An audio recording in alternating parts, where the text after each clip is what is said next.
toutes et à tous. Tout d'abord, merci de nous accueillir ici, dans ce beau lieu, dans cette belle ville. Ça y est, voilà. Donc mon nom, c'est Frédéric Vicaire. Donc je ne suis pas juriste ni avocat. Je suis multi-casquette. Je suis d'abord ingénieur, en fait. Ça fait 20 ans que je travaille dans le numérique. En fait, j'arrondis parce que c'est 22. Mais 22, ça fait trop vieux, alors je dis 20. 20 ans dans le numérique, j'ai passé 11 ans chez Microsoft et j'ai quitté pour créer ma structure qui s'appelle iSense, qui a pour vocation d'élever le niveau de conscience numérique et de donner du sens à l'intelligence artificielle. Donc ça, c'est ma première activité. Donc le monde du droit, en tout cas au point de vue de l'IA, ne m'est pas inconnu. Mais ma deuxième activité, puisque je vais parler d'écologie aujourd'hui, est totalement différente. Alors je tiens à remercier ma femme ici présente dans la salle qui m'a aidé en fait à monter ce discours-là, avec qui on a créé une structure pour cette fois-ci élever le niveau de conscience, alors plus numérique, mais individuel et collectif, en révélant le potentiel de chacun. On marie donc science et spiritualité. Ça va, tout le monde est encore là? Ok. Généralement, quand je dis spiritualité, les gens qui dorment se réveillent, et les gens qui sont réveillés se disent « Oula, qu'est-ce qu'on va entendre ?» Bon, j'ai envie de citer une conférence d'Aurélien Barraud. Il est astrophysicien engagé, je ne sais pas si vous le connaissez, qui, dans une des conférences qu'il a faites en janvier, donc assez récemment, a rappelé, et je le cite, que la vie, il parlait d'environnement, de sa globalité, la vie est en chute libre dans tous les secteurs. Ça veut dire quoi? Qu'on constate, qu'on parle, qu'on fait des beaux graphiques, et en plus qu'on partage ces graphiques, on se les envoie, on se les transfère par mail, etc., mais que peu ou trop peu de personnes agissent. Ça veut dire quoi? Que la vie chute dans tous les secteurs. Ça veut dire que tout le travail d'information à la population est comme un coup d'épée dans l'eau, que pas assez de personnes ont à cœur de changer les choses. Changer les choses et de préserver la planète, la Terre, qui nous accueille et qui nous nourrit. C'est très écologiste, ça. Okay. J'ai mis la casquette écolo, on va parler ingénieur après. Mais ça veut dire quoi aussi? Que mon discours, certainement d'aujourd'hui, subira le même sort que toutes les conférences sur le changement climatique. Que le souffle de mes mots n'ira pas plus loin que le fond de cette salle. Ou que la dureté de mes propos me fera passer uniquement pour un éco-dictateur. Vous savez qu'on a le droit d'endosser ce terme, nous? Vous avez déjà entendu ça pour les écologistes ou pas? On est des dictateurs. Bon, il y a pire comme dictateur, je pense. Mais... Donc, où sont les actes?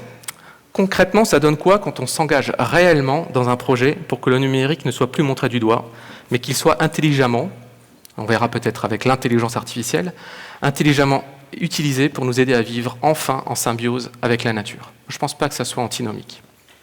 Alors, soyons clairs, je ne me positionne pas en donneur de leçons. Je ne suis absolument pas exemplaire. Okay? Je commande sur Amazon. Ça va, vous êtes à l'aise pour vous dire que tout le monde peut avoir un éveil relativement lent. Okay? Rassurez-vous. Alors, par contre, j'ai quand même à cœur de changer les choses. J'ai à cœur de penser aux solutions plutôt qu'aux problèmes. Alors, je vous propose de commencer par les problèmes. Ouais, je suis aussi un peu schizo, donc j'ai deux personnalités en moi. Donc là, il y a l'autre qui dit parle des problèmes et l'autre qui dit non, tu as dit que tu parlais des solutions, par des solutions. On va quand même parler des problèmes et ensuite je vous donnerai évidemment quelques solutions pour qu'on sache de quoi on parle. Alors, donc les problèmes, on va parler des problèmes sur l'environnement. Alors, est-ce que ça pose un problème, l'environnement? En fait, la question de l'environnement. Des problèmes peut-être ou non sur le numérique. Si ce sont des problèmes, du coup, il faut penser aux solutions. Et pour moi, une des solutions plausibles, mais ce n'est pas la seule, c'est un couple qui est donc l'être humain, nous, du coup, a priori, dans la salle, avec un numérique en nous ou pas, d'ailleurs, mais l'être humain, et l'intelligence artificielle. La question, c'est pourquoi la question de l'environnement? Alors, moi, je suis donc un homme de science. J'adore les sciences, j'adore la physique quantique, la physique relativité, donc générale et restreinte. Je suis vraiment quelqu'un qui pourrait passer de quelqu'un de cartésien. On en parlait tout à l'heure. Et j'aime la poésie aussi, et je ne suis pas tout à fait cartésien finalement. Donc, je vous propose un bilan scientifique. Désastreux mais scientifique, et ce ne sont pas des prédictions. Alors je commence et on s'accroche. En 40 ans, 400 millions d'oiseaux disparus du ciel d'Europe. 60% des populations des animaux sauvages ont été exterminées. C'est gros chiffre. 80% des insectes volants ont disparu d'Allemagne. Les grands spécimens de poissons d'eau douce ont décliné de 90%. 1 million d'espèces sont menacées à très court terme d'extinction. Les humains, qui représentent 0,01% du vivant, sont à l'origine de 85% des morts depuis le début de la civilisation industrielle. Pas depuis l'homme de Cro-Magnon. D'accord. Probabilité que le réchauffement ne soit pas anthropique. C'est pas nous, c'est quelque chose d'autre. 0,0005%. Je ne ferai pas un pari là-dessus, moi. Je ne sais pas vous, mais... L'ONU attend de 200 millions à 700 millions de réfugiés climatiques d'ici 30 ans. Bientôt, 25% de la population, donc un quart de la population mondiale, sera en manque d'eau. L'ONU évoque une menace existentielle directe. 1000 milliards d'animaux marins meurent chaque année. Et la masse de l'océan de plastique, qui représente 3 fois la taille de la France, désolé pour le chauvinisme, là, est toujours en augmentation exponentielle. Et là, je pourrais continuer encore longtemps. Alors, au risque de me répéter, ce ne sont pas des projections, c'est déjà arrivé, c'est irréversible. Les morts sont morts. Seul le phénix renaît de ses cendres. Alors, c'est un constat, je suis d'accord avec vous, qui fait froid dans le dos. Mais moi, je ne fais pas l'autruche généralement, j'affronte plutôt les problèmes pour trouver des solutions, comme vous l'avez compris. Donc, on comprend mieux pourquoi nous parlons d'une urgence de la transition écologique. C'est hyper urgent. Mais en parallèle, il y a une autre transition qu'il faut mener, on en a parlé, c'est la transition numérique. Est-ce que bizarrement, il n'y aurait pas une corrélation entre l'avènement de la transition numérique et les dérives de ce qu'on peut rencontrer dans l'environnement, a priori? Donc je vous pose la question, est-ce qu'on doit incriminer le numérique? Alors, cette question, elle est posée ici comme si le numérique et l'environnement étaient incompatibles. Moi, j'entends beaucoup parler de ça. Ouais, mais si c'est le numérique et l'environnement, c'est pas possible, c'est deux choses totalement différentes. Comme si nous, on avait besoin de se décharger ou de décharger notre responsabilité sur le fameux problème de l'environnement. C'est à cause du numérique. Comme si, encore une fois, nous avions besoin de trouver une nouvelle dualité. Il y en a toujours eu, mais ça, c'est la dualité du XXIe siècle. L'environnement contre le numérique. Alors, si on fait appel à notre histoire pour parler de dualité ici, donc parlons des cosmogonies d'Aristote. Moi, je suis allé très loin, vous connaissez certainement. Donc la cosmogonie d'Aristote séparait le terrestre jusqu'à la Lune et le céleste au-delà de la Lune. Le premier était temporel, ici sur Terre, alors que le second était intemporel, était éternel, pur, divin. Ce clivage se retrouve encore aujourd'hui entre la nature et l'artificiel, entre la nature et la technologie. D'aucuns placeraient la nature dans le céleste, alors que d'autres dans le terrestre. C'est vous qui voyez. Qui est intemporel, qui est sacré? Mais tous seront alors dans l'erreur. Le clivage est révolu. La mixité et la flexibilité doivent infuser votre conscience et votre moi. Nous nous sommes depuis trop longtemps différenciés de la nature jusqu'à croire que nous n'en faisions plus partie. Nous devons retrouver cette connexion, accepter que les technologies au service de la nature doit être la logique des choses. Ce n'est pas l'un contre l'autre, c'est ensemble. J'entends bien sûr les arguments qui précisent, à juste titre, que le numérique a une empreinte écologique. On en a parlé, bien sûr. Par exemple, c'est à peu près 4% des émissions de CO2 mondiales. 4%. 10% de consommation électrique mondiale. Ça veut pas être des chiffres, donc est-ce que c'est beaucoup, pas beaucoup? En fait, ça se positionne en 4e position par rapport à la nourriture, les transports, et je ne sais plus le 3e. Donc c'est quand même quelque chose d'assez important, mais moins. Alors j'entends quand même aussi que le volume des données créées et consommées est en croissance exponentielle. Je l'entends bien. Je connais la loi de Moore, je ne sais pas si vous la connaissez, qui précise aussi la croissance exponentielle des puissances des processeurs informatiques, qui a comme effet direct et pervers finalement le renouvellement des équipements de plus en plus rapide. Un téléphone, un smartphone, on va le garder 1 an, parce qu'il y a la version plus 1 qui est sortie. Et elle fait quoi? Je sais pas. Elle est juste 200 € plus chère. Je l'achète. D'accord? On a tous croqué un jour le fruit du péché. Donc c'est vrai qu'on change trop vite, très rapidement d'équipement parce que les équipements sont toujours de plus en plus puissants. Il y a une bonne part dans le changement de l'équipement, c'est que ces nouveaux équipements sont peut-être aussi de moins en moins gourmands en énergie. D'accord ? Mais je peux vous garantir que l'équilibre ne l'est pas, puisque on va dire, recycler les anciens équipements coûte plus cher que l'énergie qu'on aurait en fait économisée. Moi je vis dans le même monde que vous, je crois. Pas toujours, vous avez compris que des fois je suis capable de partir n'importe où. Mais il est évident que le début de l'art informatique, le tout début de l'art informatique, s'est développé sans aucune considération de l'environnement, consciemment ou non. Alors que devons-nous faire ? Hop, voilà. Alors même si on est au début de la conscience, de la prise de conscience, les actions sont bel et bien lancées pour que le numérique ait une empreinte écologique neutre. Donc quand on parle de carbone neutre, utilisation des énergies renouvelables, redistribution de l'énergie utilisée, etc. Quand on prend les gros data centers aujourd'hui du monde, qui sont en fait essentiellement les GAFA, donc on va retrouver les data centers de Google, d'Amazon, de Facebook ou de Microsoft par exemple, quand on prend ces data centers, ils sont en carbone neutre depuis au moins 8 ans. Le data center de Microsoft, les data centers, ils en ont à peu près une cinquantaine dans le monde, sont carbone neutres depuis 2012.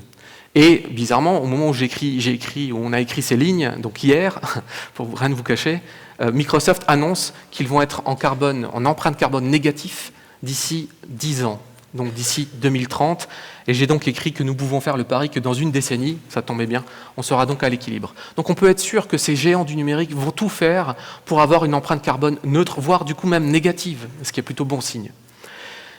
Mais malheureusement, même si c'est déjà un pas, ça ne suffira pas. Il faut en effet que l'écologie que l'écologie embrasse le numérique pour relever le défi de l'urgence environnementale. Ok, le numérique va avoir une empreinte de zéro, mais ça ne suffit pas, il faut aller plus loin que ça. Le passé, il est passé, c'est bon, on ne va pas le refaire. Il faut tirer des leçons de ce passé et ne plus penser transition numérique et transition écologique comme deux systèmes antagonistes, comme deux démarches antagonistes, mais comme un seul et même chantier. C'est la même chose. On ne peut pas séparer les choses. On ne peut pas dire je fais du numérique, bon, je veux que ce numérique soit écologique, ou je fais de l'écologique grâce à du numérique. Non, les deux doivent combiner ensemble, on ne peut pas s'en séparer. Je vous pose la question comme ça, vous vous dites, on peut dire, on arrête le numérique. C'est une solution. On peut aussi dire on arrête l'environnement, c'est une autre solution. Mais si vous voulez arrêter le numérique, moi je vous propose de venir, tous ceux qui sont d'accord pour ça, vous venez, vous prenez votre smartphone et vous le posez là et on le casse. Qui vient ? Sauf ceux qui en ont deux, évidemment. Ouais. Ça c'est tricher un peu. Personne, on en a tous besoin et ça apporte beaucoup de choses, donc on ne va pas revenir en arrière. Alors, ce règne de la dualité, pour moi, il est fini, il faut arrêter. Les acteurs du numérique, comme moi, par exemple, un ingénieur dans l'intelligence artificielle, et un acteur de l'écologie, comme un écologiste, un vrai, on va dire, en tout cas, peut-être militant, je ne suis pas forcément militant, mais ils doivent se donner la main, doivent collaborer pour proposer une même transition qu'on pourrait appeler, nous, comme ça qu'on l'a baptisé, l'éco-numérique. La transition écologique et la transition numérique, c'est la transition éco-numérique. Sinon, ça ne se fera pas. Alors donc, il faut, vous l'aurez compris, allier deux forces. L'humain, nous, ça tombe bien, on n'est pas fini, on n'est pas dépassé, et le numérique. Et peut-être donc l'intelligence artificielle. Voilà, lâchons le mot. Okay, c'est la mode. On n'a pas blockchain, je crois, à un moment donné. L'intelligence artificielle, c'est redevenu la mode. Est-ce que vraiment l'intelligence artificielle est la solution ? Alors moi, je suis un optimiste de l'intelligence artificielle, parce que je sais comment ça marche. Donc je suis loin de la science-fiction. Vous savez, l'intelligence artificielle qui se rebelle, et que pour détruire le cancer, la seule manière qu'il a trouvée, c'est détruire l'humain, parce que c'est lui qui porte le cancer. Vous savez, dans les films de science-fiction, vous avez tous vu ça, Non, l'intelligence artificielle qui se rebelle à chaque fois, qui devient autonome, qui se rebelle, vous voyez ça ? Bon, rassurez-vous, dans les films, ça finit toujours bien. Vous avez remarqué ? Toujours. Grâce à l'amour, d'ailleurs, généralement. C'est très, voilà. Deux personnes qui s'aiment, hop, ils ont gagné. Les extraterrestres sont partis, il n'y a plus d'IA. Bon, heureusement, la vraie vie, c'est pas tout à fait comme ça, mais si on est dans cette science-fiction, au final, ça se finira bien. On l'est pas du tout. L'IA, c'est pas du tout ce que vous voyez, c'est pas Terminator, c'est pas Matrix, c'est pas HAL ou Heure. Si vous avez déjà vu ces films-là, même si ce sont des beaux films, ce n'est pas du tout ça. Alors l'IA, c'est avant tout un outil, mais un outil assez puissant.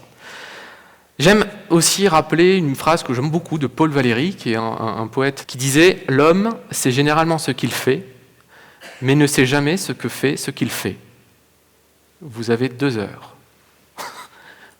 L'homme ne sait jamais ce qu'il fait. Enfin, c'est généralement ce qu'il fait, mais c'est tout. Alors, ramener ça à l'IA, on sait ce qu'on fait aujourd'hui. Et à la limite, le reste est spéculation. On sait ce qu'on fait aujourd'hui et ce qu'on doit faire aujourd'hui. Alors, quelques exemples concrets de ce qu'on doit faire avec l'IA aujourd'hui. J'ai pris 4 axes du climat, de l'environnement. J'ai suivi 4 axes qui sont aujourd'hui utilisés par un mouvement qui s'appelle AI for Earth, qui est en fait un mouvement lancé par Microsoft, alors je suis un peu orienté du coup, puisque je viens de là-bas, un mouvement qui vous permet de toucher de l'argent, donc par exemple 10 000 $ pour un projet éco-responsable. Projet numérique éco-responsable. Bon voilà, il y a 10 000 $ à prendre pour faire un projet écologique, cool, super, on peut les prendre, sur 4 axes. Eau, alors je vais commencer par la biodiversité, le climat, ensuite l'eau et l'agriculture. Sur la partie biodiversité, je vous ai mis, et vous aurez certainement les slides, j'imagine, une liste comme ça d'applications, à chaque fois orientées ici sur la biodiversité. Et comme je suis un amoureux des abeilles, comme l'était Albert Einstein, donc c'est mon côté scientifique qui remonte là, je vais juste citer AppyZoom. AppyZoom, c'est une application qui permet de prendre une photo d'une planche en fait, qui est située sur une ruche et de détecter automatiquement des virus, des parasites qu'on appelle les varroas, qui ont 2 mm d'épaisseur. Si on le fait à la main, on va se tromper, on va entourer des fois des taches en fait. Et là, en une photo, il nous dit combien il y a de parasites dans la ruche. Ce qui nous permet de savoir si la ruche est en danger ou pas. Et on peut cartographier comme ça l'ensemble des ruches qui sont en danger. En fait, Einstein avait calculé que si les abeilles disparaissaient, il nous restait à peu près 4 ans à vivre. Donc, on est d'accord que les abeilles, c'est important. Et puis, comme ça, vous retrouvez un certain nombre de choses. Il y a un Facebook des animaux qui permet de référencer les zèbres, les panthères dans la nature et ainsi de suite. Au niveau climat, donc on a parlé tout à l'heure des smart cities, donc il y a beaucoup de choses à faire sur les bâtiments, il y a beaucoup de choses à faire sur le recyclage des déchets. Donc je vais prendre un exemple là-dedans sur le recyclage des déchets. Il y a un robot qui s'appelle Max AI en fait, qui est un robot qui est capable de trier à la seconde des milliers et des milliers de déchets, sans se tromper, grâce à la reconnaissance visuelle. Okay, c'est un élément. Il y a aussi l'étude des... alors là, c'est une prédiction des feux de forêt. Alors, a priori, ça ne marche pas bien, malheureusement, mais il y a un modèle prédictif qui permet de prédire les feux de forêt locaux, bien sûr, pas de grande ampleur comme on a pu les voir, mais un feu de forêt local, par exemple, dans nos régions, peut être détecté et même prédit en amont. Sur l'eau, il y a aussi beaucoup d'activités au niveau de l'intelligence artificielle pour avoir des outils comme Surfrider, que vous connaissez peut-être, qui est une association qui lutte contre la pollution des océans et des rivières, qui a mis en place une application où vous pouvez prendre en fait une photo des berges de rivières et ils vont en fait compter le nombre de plastiques qu'il y a dans cette berge-là, ce qui nous permet de cartographier où il y a le plus de plastique dans ces rivières qui vont bien sûr évidemment tomber dans l'océan à un moment donné. Et donc essayer de comprendre pourquoi il y a plus de plastique à un endroit qu'à un autre. Est-ce que c'est un problème d'usine? Est-ce que c'est un problème culturel? Est-ce que c'est un problème d'éducation? Etc. Il y en a plein d'autres, des exemples que vous pouvez voir. Et sur l'agriculture, alors j'aime bien parce que je ne suis pas du tout pour raser des forêts et les remplacer par de l'agriculture, évidemment. L'idée, c'est, avec les champs qu'on a déjà aujourd'hui, comment mieux optimiser l'agriculture, la culture, c'est d'abord d'éviter l'épandage de masse, d'éviter les produits phytosanitaires. Donc il y a des petits robots aujourd'hui qui sont capables de cibler, en attaque chirurgicale, si on pourrait dire, cibler les mauvaises herbes et les griller, en fait, avec des outils pour griller et plus utiliser des produits phytosanitaires. Donc c'est hyper efficace et c'est hyper rentable pour l'agriculteur.